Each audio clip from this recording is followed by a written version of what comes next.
नमस्कार, आपके साथ मैं हूं अर्पिता आर्या। बड़ी खबर दिल्ली के पड़पतगंज से, जहां स्थित मैक्स अस्पताल के 33 स्वास्थ्यकर्मी कोरोना पॉजिटिव पाए गए हैं। मैक्स अस्पताल के मुताबिक सभी विभाग के लोगों का कोरोना टेस्ट करवाया जा रहा है। इनमें से अब तक 33 लोग पॉजिटिव पाए गए हैं। मैक्स के मुताबिक इनमें से कोई भी कोरोना पीड़ितों के इलाज में नहीं लगा है। अस्पताल की तरफ से सभी हेल्थ केयर वर्करों का लगातार टेस्ट भी करवाया जा रहा है। दीपक रावत हमारे सहयोगी इस वक्त जुड़ चुके हैं। दीपक, यहाँ ये बात चौंका रही है कि इनमें से जितने लोग पॉजिटिव पाए गए हैं, कोई भी कोरोना पीड़ितों का इलाज नहीं कर रहा था, फिर कैसे पॉजिटिव हुए ये लोग? जी देखिए, मैक्स अस्पताल ने 2.5 हफ्ते पहले ये डिसाइड किया था कि अपने जितने भी हेल्थ केयर डिपार्टमेंट से जुड़े लोग हैं उन सभी का कोरोना टेस्ट कराया जाए, क्योंकि लगातार ये लोग मरीजों के संपर्क में रहते हैं। जिसके बाद से अब धीरे धीरे रिपोर्ट सामने आनी शुरू हो गई है, जिसमें अभी जो रिपोर्ट सामने आई है उसके मुताबिक 33 लोग ऐसे हैं जो कि कोरोना पॉजिटिव पाए गए हैं। और ये जो सभी लोग हैं, जो 33 के 33 लोग बताए जा रहे हैं, ये मैक्स पड़पतगंज में तैनात थे, जो मैक्स पड़पतगंज में अस्पताल है। लेकिन गनीमत ये है कि वहाँ पर कोई भी जो है कोरोना पॉजिटिव केस नहीं था, जिसकी से संक्रमण के ज़्यादा बढ़ने की खबर नहीं है। इन सभी को होम क्वारंटाइन काफ़ी दिन पहले ही कर दिया गया था। अब ये कहा जा रहा है कि जब इनकी रिपोर्ट सामने आई है तो इन सभी को मैक्स साकेत, जो कि कोविड अस्पताल बना दिया गया है, वहाँ पर इन सभी को शिफ्ट कर दिया गया है। लेकिन फिलहाल मैक्स का ये कहना है कि लगातार उनके यहाँ टेस्ट किए जा रहे हैं उनके सारे स्टाफ का, और धीरे धीरे रिपोर्ट सामने आ रही है। लेकिन अब तक 33 लोग जो हैं वो हेल्थ केयर डिपार्टमेंट से पॉजिटिव आए हैं। बात अब उत्तर प्रदेश की। उत्तर प्रदेश के कानपुर में हैलेट अस्पताल में हंगामा करने और वार्ड बॉय के साथ मारपीट करने के मामले में पुलिस ने केस दर्ज किया। और इस मामले में कल अस्पताल में भर्ती तबलीगी जमात के लोगों पर मारपीट करने और खाने की थाली में लात मारने का आरोप लगा था। पुलिस ने कानपुर के स्वरूप नगर थाने में क्वारंटीन उल्लंघन करने और महामारी फैलाने के आरोप के साथ मारपीट करने का मामला दर्ज किया। इस मामले में अज्ञात लोगों के खिलाफ FIR दर्ज की गई है।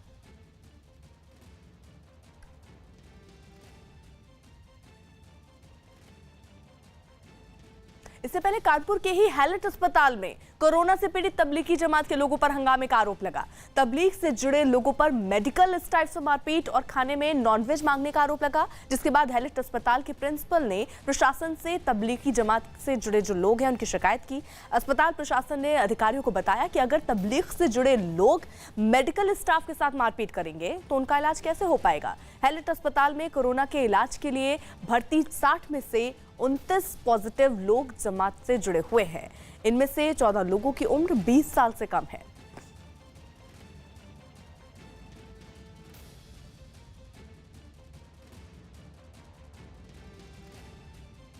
ये जमाती जब से हैं, अभी तो वहाँ पे करीब 60 लोग होंगे पॉजिटिव और 10 लोग नेगेटिव हैं। करीब 70 लोग हैं, जिनमें की ज़्यादातर जमाती हैं, कुछ थोड़े बहुत छोड़ के। तो ये लोग शुरू से ही बहुत परेशान ये कर रहे हैं, कुछ ये बहुत उपद्रव कर रहे हैं, बदतमीजी कर रहे हैं, अच्छा नहीं बोल रहे हैं। और हद तो तब हो गई है जब इन्होंने कल वार्ड बॉय ने जब थाली को लात मारी तो वार्ड बॉय ने कहा ये क्यों कर रहा है, और रोकने की कोशिश की कि इतना महंगा खाना आता है और अन्न हम लोग को, आपको मालूम है, अन्न पे लात नहीं मारते और इस तरह बर्बाद नहीं करते। कितने लोग को अभी लॉकडाउन में खाना नहीं मिल रहा है और ये इस तरह फेंक रहे हैं। और इनको और अच्छा चाहिए, बिरयानी चाहिए, इनको नॉनवेज चाहिए, इस तरह का खाना जो हम लोग कह चुके हैं हम नहीं प्रोवाइड कर सकते। तब भी ये इतना, और बेचारा तो वार्ड बॉय वो भागा है सीढ़ियों से अपनी जान बचा के, क्योंकि पता नहीं है क्या कर दें। हमारे साथ हमारे कुछ सहयोगी जुड़ रहे हैं। कानपुर से अमित गंजू हमारे साथ इस वक्त जुड़े हुए हैं, लखनऊ से अजीत सिंह और दिल्ली से दीपक बिष्ट हमारे साथ इस वक्त जुड़े हुए हैं। अमित, जरा ये मामला बताइए, पूरा क्या रहा और कितने लोगों पर ये FIR दर्ज हुई है?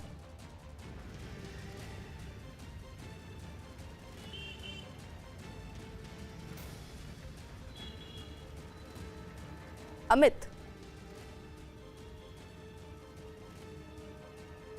आवाज पहुंच रही हो आप तक? तो मैं आपसे सवाल पूछूं कि यहाँ ये पूरा मामला क्या है और कितने लोगों पर ये FIR दर्ज हुई है?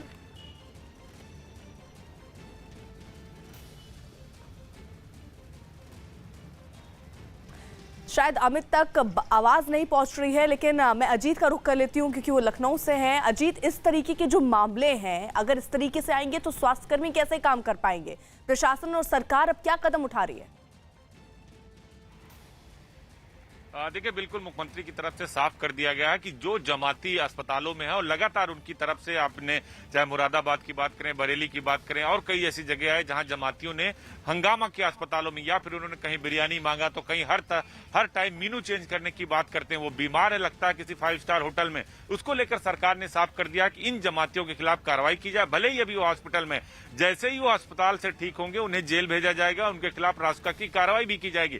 तो सीएम ने कह दिया कि एनएसए के तहत इन सभी के खिलाफ कार्रवाई हो। जिस तरह कल कानपुर में हुआ हाईलाइट हॉस्पिटल में, ये दूसरी बार है जब कानपुर में ऐसा हुआ, पर इसके पहले बिरयानी मांगे, हंगामा किया और कल वार्ड बॉय के खाने को लात मार दिया, उसको दौड़ा लिया, वो अपनी जान बचाकर भागा। और अब कानपुर पुलिस ने उनके खिलाफ मुकदमा आपदा अधिनियम यानी जो कोविड एक्ट है उसके तहत मुकदमा दर्ज किया है, मारपीट का मुकदमा दर्ज किया है। तो तय मानिए कि उत्तर प्रदेश के सीएम ने साफ कर दिया है कि तबलीगी जमात से जुड़े लोग जो चाहे घरों में छुपे हों या फिर अस्पताल में क्वारंटीन किए गए हों, वो पॉजिटिव हों या निगेटिव, जो अब हत्या कर रहे हैं उनके खिलाफ सरकार कार्रवाई करने में कोई कसर नहीं छोड़ेगी, क्योंकि 73% अमित, अगर आप तक आवाज पहुंच रही हो तो जरा बताइए पूरा मामला उस वक्त क्या हुआ था और कितने लोगों पर एफआईआर दर्ज हुई है? देखिए अर्पिता, मैं आपको बताना चाहूँगा, निश्चित तौर पर ये तबलीगी जमात के लोग प्रशासन के लिए सरदर्द बनते जा रहे हैं। कोई पहला मामला नहीं है, क्योंकि हैलेट अस्पताल में जब इनको पहली बार 6 लोगों को अस्पताल में इलाज के लिए लाया गया था, तब भी इन्होंने अब तक की नर्सों के साथ हाथापाई की।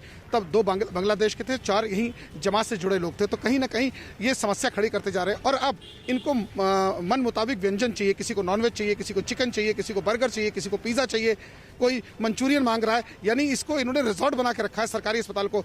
प्रदेश के मुख्यमंत्री चाहते हैं कि ये लोग स्वस्थ हों, प्रदेश स्वस्थ हो, ताकि देश स्वस्थ हो, मगर तबलीगी जमात के लोग ये बात समझना नहीं चाह रहे हैं और मुसीबतें रोज कोई ना कोई खड़ी कर रहे हैं। कल जहां एक और हैलेट अस्पताल का मामला हुआ, हालांकि प्रशासन ने इसका संज्ञान लिया और इसमें एफआईआर दर्ज कर ली गई है अज्ञात लोगों के खिलाफ, क्योंकि जिस प्रकार से क्वारंटाइन कुछ लोग हुए थे यार, कुछ लोग उस वार्ड्स के अंदर थे, तो वार्ड में अंदर जाना पॉसिबल नहीं था, क्योंकि सीसीटीवी फुटेज के माध्यम से इस चीज को स्केच नहीं कर पा रहे हैं। वहां 7 लोग टोटल खड़े थे, लात मारते किसके विजुअल थे, क्योंकि ठीक अंदर का जो पैसेज है उसमें वार्ड बॉय ने कंप्लेन की थी, नर्स ने कंप्लेन की थी, डे डॉक्टर जो नाइट डॉक्टर थे उसने कंप्लेन की थी कि खाने के नाम पर ये लोग कहीं ना कहीं बखेड़ा खड़ा कर रहे हैं। अब मुकदमा लिख दिया और पुलिस इंस्पेक्टर स्वरूप नगर जो अश्वनी पांडे इसकी जांच कर रहे हैं। अब जांच का दायरा, वहीं अगर दूसरे अस्पताल की बात की जाए तो कल 2 लोगों ने भागने का प्रयास किया, लेकिन दौड़ा के पकड़ा गया।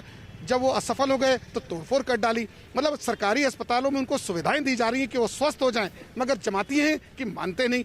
यानी कहीं ना कहीं एक कहावत अर्पिता बिल्कुल सही है कि विनाश काले विपरीत बुद्धि, ये बिल्कुल सटीक बैठती है इन जमातियों के लिए, जो ये समझना नहीं चाह रहे हैं कि आखिर सरकार उन्हें स्वस्थ करना चाह रही है, स्वास्थ्य महकमा चाह रहा है कि ये महामारी रुके, घर घर तक ना फैले, लेकिन ये इसको बढ़ावा देने के लिए कुछ ना कुछ रोज अड़चने पैदा करते जा रहे हैं। जी, यानी एक बार जब कहा गया कि लोग इकट्ठे ना हो कार्यक्रम में, ये लोग पहुंचते हैं। अब इन्हें अस्पताल में भर्ती किया गया है तो वहां इनकी डिमांड्स बढ़ रही हैं, स्वास्थ्य कर्मियों को पीटते हुए, उनसे बदसलूकी करते हुए नजर आ रहे हैं। ऐसे में दिख रहा है कि कितने गंभीर हैं ये लोग, और अगर ऐसे ही चलता रहा तो देश कैसे इस बीमारी से लड़ पाएगा, एक बड़ा सवाल है। वहीं मौलाना साद पर पूरी नजर बनी हुई है, क्योंकि ये कहा गया कि वो कोरोना पॉजिटिव नहीं है, नेगेटिव है उसकी रिपोर्ट, और ये रिपोर्ट भी सौंप दी गई है, लेकिन अभी क्राइम ब्रांच को इसकी कोई जानकारी नहीं है। दीपक हमारे साथ जुड़े हुए हैं। दीपक, क्राइम ब्रांच तो ये कह रहा है कि उनको पता ही नहीं, उनके पास रिपोर्ट ही नहीं है। बिल्कुल निश्चित तौर पर अर्पिता, देखिए अभी तक जब तक क्राइम ब्रांच जो मौलाना साद है उनकी कोरोना पॉजिटिव या नेगेटिव की रिपोर्ट को पूरी तरह से पुख्ता नहीं कर लेती है, तब तक वो पूछताछ नहीं करेगी और गिरफ्तारी नहीं करेगी। और ये चीज साफ हो चुकी है, क्योंकि उनकी लीगल टीम लगातार क्राइम ब्रांच को संपर्क में है, ऐसा लगातार मीडिया के सामने अपना जवाब दे रही है। लेकिन अभी तक क्राइम ब्रांच का कहना है कि वो जब तक उसकी रिपोर्ट नहीं देख सकते हैं, नहीं देख पाते हैं, तब तक इस पूरे मामले पर जो है फैसला करना जल्दबाजी होगा। लेकिन क्योंकि पहले ही क्राइम ब्रांच कह चुकी है कि उनको पहले अपना टेस्ट कराना होगा, उसके बाद रिपोर्ट जो है क्राइम ब्रांच की टीम को दिखानी होगी, उसके बाद ही क्राइम ब्रांच आगे की कार्रवाई यानी उनकी जो अरेस्टिंग या उनसे पूछताछ की कवायद करेगी। लेकिन अभी तक ऐसा नहीं हुआ है। आज ये उम्मीद जताई जा रही है कि हो सकता है कि लीगल टीम जो मौलाना साद की है वो क्राइम ब्रांच के संपर्क में रहेगी, और हो सकता है कि आज वो निजामुद्दीन थाने पर यहाँ पर अधिकारियों से मिलने आएगी। लेकिन अभी तक ये सब कयास है, क्योंकि इतने समय से लगातार मौलाना साद के कुछ ऑडियो रिकॉर्ड्स आए, ऑडियो टेप्स आए थे, और उस रिकॉर्डिंग में लगातार जमातियों से ये कहा जा रहा था कि वो सरकार का साथ दे। लेकिन जहां जहां से अलग अलग तरीके की खबरें आ रही हैं, तो जाहिर सी बात है कि मौलाना साद के ऑडियो रिकॉर्डिंग का भी कोई मौलाना साद के वकील ने ये दावा किया कि मौलाना साद की कोरोना की जांच